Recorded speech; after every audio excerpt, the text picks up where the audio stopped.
আসসালামু আলাইকুম। তালহাইটির পক্ষ থেকে আরও একবার আপনাদের স্বাগতম। আজকের এই এপিসোডে আমরা দেখব এখানে যে আমি ইমেজ ওয়ার্ড ফাইলটা ওপেন করে রাখছি, এখানে এই ফাইলটার মধ্যে ফাইন্ড অ্যান্ড রিপ্লেস অর্থাৎ ফাইন্ডের কাজ কি আর রিপ্লেসের কাজ কি, এই দুইটার কাজ আমরা দেখাবো এই ভিডিওতে।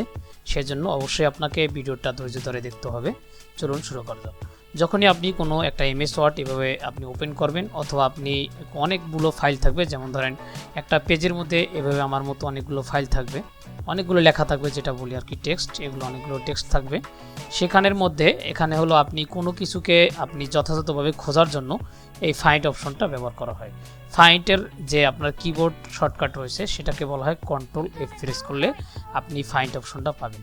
দেখেন, আমি যদি এখানে কিবোর্ডে কন্ট্রোল এফ প্রেস করে থাকি তাহলে কিন্তু এরকমের একটা নেভিগেশন আসবে, যেই নেভিগেশনের মধ্যে আপনি যেই শব্দটা এখানে খুঁজতে চান এটা এখানে আপনি খুঁজতে পারবেন। এখানে আমি একটু যদি ক্রস দিয়ে কেটে দিই, তারপর যদি আমি এখানে ক্লিক করি তাহলে কিন্তু সেমই আসবে।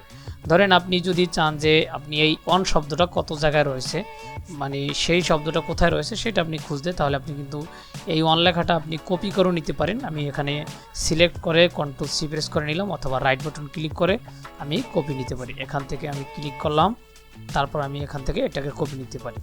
এটা লিঙ্ক আকার হয়ে গেছে, দেখেন এখান থেকে আমি কপি নিতে পারি। তারপর এখানে গিয়ে কন্ট্রোল ভি পেস্ট করতে পারি। পেস্ট করার পরে আমাদের এখানে যে সার্চ অপশন রয়েছে সেখানে যদি আমরা একটু টিক মার্ক দেই, এখানে টিক মার্ক দিলে অনেকগুলো অপশন পাবো। যেহেতু আমরা এখানে কয়টা রয়েছে সেটা দেখবো, সেজন্য আমরা গো টু দেবো। গো টু দেওয়ার পরে আমরা এখান থেকে যদি এখানে যদি আমরা শুধু অন লিখে ইন্টার প্রেস করি তাহলে এখানে যত জায়গায় আমাদের ওয়ান শব্দটা রয়েছে দেখেন তত জায়গায় কিন্তু রয়েছে। দেখেন এখানে 31টা জায়গায় আমাদের ওয়ান রয়েছে। আমি রয়েছি 4 নাম্বার ধাপে, এখানে 4 নাম্বার ধাপে রয়েছে। আমি আরও ইন্টার প্রেস করি, প্রত্যেকটা ধাপে কিন্তু আমাকে এখানে নিয়ে যাবে। যেখানে ওএন শব্দটা রয়েছে সবটা জায়গায় কিন্তু আমাদের একটি একটি করে নিয়ে যাবে। এখান থেকে আপনি দেখতে পাচ্ছেন এখান থেকে আপার আর লোয়ার রয়েছে। এটা রয়েছে আপনার উপরের দিকের অংশটা, আর এখানে নিচের দিকে যেটা আমরা লোয়ার বাটন বলি সেই লোয়ার অপশনটা।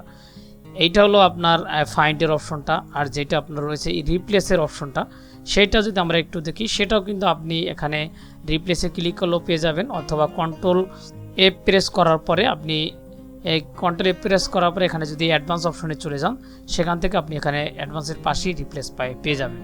এখন যদি আপনি এখন রিপ্লেসের যদি কোনো কিছু করতে চান সেটার জন্য আপনি কি করবেন, আমরা প্রথমে কি করব, এখানে রিপ্লেস মেনুতে ক্লিক করব। ক্লিক করার পরে আমরা এখানে ধরেন আমি ওয়ান শব্দটা যত জায়গায় রয়েছে, এই ওয়ান শব্দটা যত জায়গায় রয়েছে আমার এই যে আমার যে লেখাগুলো পেজগুলো ফাইল ওপেন করা আছে সেই অন জায়গার শব্দগুলোর মধ্যে আমি চাচ্ছি যে দি বসাতে, এই যে দি বসাতে। তাহলে আমি কি করব, এখান থেকে যদি চাই সব একসাথে বসে তাহলে এখানে রিপ্লেস অল দিতে পারি, আর যদি চাই আমি পরবর্তী একটা একটা করে দিতে তাহলে কিন্তু আমরা ফাইন্ড নেক্সট ক্লিক করতে হবে। এখানে যে ওয়ান রয়েছে সেটা, তারপর আমরা নেক্সট দিতে পারি। এই দেখেন কিন্তু যেটা যেটা রয়েছে সেটা কিন্তু দেখা যাচ্ছে। এখন যদি আমরা সেখানে এই দি শব্দটা বসাতে চাই তাহলে কিন্তু আমাদের কি করতে হবে, এখানে যেই ওয়ান শব্দ রয়েছে সেখানে রিপ্লেসে ক্লিক করব। দেখেন ক্লিক করার সাথে সাথে কিন্তু আমাদের এখানে যে দি অপশন হয়ে গেছে। আবারও যদি আমরা পরবর্তীতে দেই তাহলে কিন্তু আমাদের পরবর্তী অপশন এখানে ওয়ানে এসে আমরা রিপ্লেসে ক্লিক করলে কিন্তু দি হয়ে যাবে। আবার এইটা দেখেন এক্সপেনশনাল যেটা রয়েছে সেখানে যদি আমরা ওয়ানের জায়গায় দি দিতে চাই তাহলে আমরা রিপ্লেসে ক্লিক করব, তাহলে কিন্তু দি হয়ে যাবে। এইভাবে আপনার রিপ্লেসের কাজটা হয়ে থাকে। আপনি এখানে মোর অপশনে গিয়েও আরও বিভিন্নভাবে আপনি আপনার এইগুলো দেখতে পারবেন আর কি, অ্যাডভান্স অপশনগুলো আপনি দেখতে পাবেন। আমি যেহেতু বেসিক দেখালাম, আমি অবশ্যই পরবর্তী ভিডিওতে আবার আপনাকে অ্যাডভান্স নিয়ে কাজ করে দেখাবো। তারপরে হলো যে গোটু অপশনটা, অর্থাৎ গোটু অপশনটা কখন ব্যবহার করা হয়।